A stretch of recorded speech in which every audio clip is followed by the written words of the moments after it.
This is Professor Michael Chapman. I'm one of the most experienced IVF doctors in Australia. I believe that an important part that I can contribute is to educate patients in relation to fertility, infertility, and all that involves. These series of podcasts help to educate you. I hope they are helpful to you. If you wish to know more, however, I'm more than happy to have you contact me via email, which is profmchapman@gmail.com, or make an appointment to see me on 9138 4222.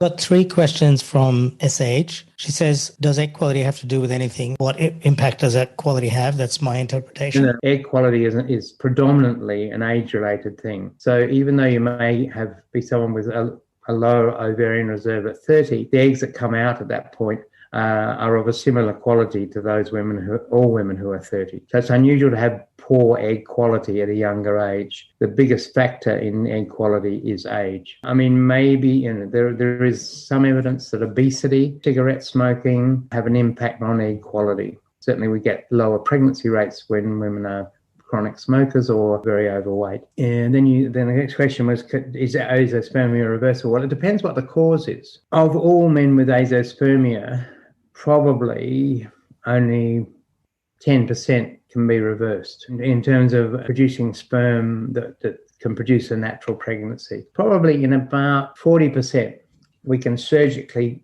micro-dissect the testicle and actually find a few sperm to create a pregnancy, even though the ejaculate shows azoospermia. But the majority of azoospermia cases are irreversible. And the last question was about egg quality. Does the egg quality affect the response to IVF medication? No. Egg quantity does. The number of eggs you have in the ovary is the most important part in terms of whether fertility medication will help get you success. As I keep talking about the numbers game, the more eggs you can get, the better. The quality of the eggs doesn't really affect the response to the medications that we give you. Next question, what are the options if I decide not to use my stored embryos? There are 3 options. The first and least common is to donate it to a woman or to a couple where they have both a male and a female problem, that he's got no sperm and where she's not producing eggs. So donating the embryo to that couple is one approach. Most people, when they think through that, particularly if they had been successful having babies with previous embryos, are concerned that that's another child of theirs that they're basically adopting out. So it's quite a challenge to reach the conclusion that that's a good thing to do. I mean, the couple who receive it will be eternally grateful, but probably only 1 or 2% of what we call excess embryos go down that track. The second is there are a number of procedures that are involved in IVF that require trained people. You know, imagine that the very delicate process, for instance, of biopsying an embryo, taking away 10 cells of the 300 so we can send them off for genetic testing is a highly skilled technique. And the only way you can get the skill is either using animal models, which are not the same, or using embryos that are donated for the purposes of assisting in the training so that those scientists will be good at it when the next person needs that particular test being done.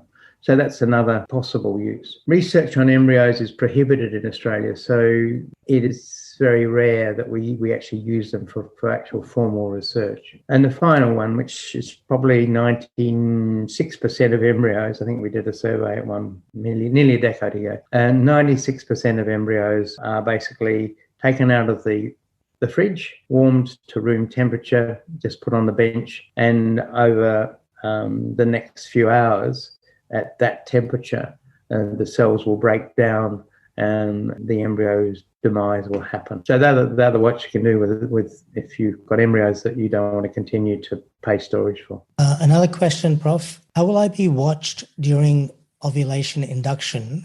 Are ultrasound and blood tests used? It depends on which medication the ovulation induction is. So ovulation induction is where you're not ovulating properly, and maybe it's polycystic ovary is a classic example of that. And what we're doing is giving you medication to stimulate ovulation. Mm-hmm.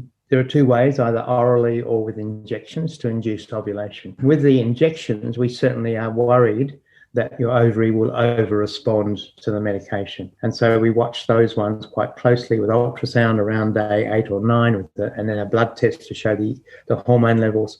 Because what we don't want is for you to produce 3, 4, 5 follicles and 5 eggs and let you go and have intercourse and produce quads. So with those medications, the risk of multiple pregnancies is higher. In fact, most of the pregnancies that reported around the world of quads and up to sextuplets have been from ovulation induction without monitoring. So we monitor carefully in that scenario. In relation to oral medications, the two that we use are letrozole or clomiphene. They are very safe medications.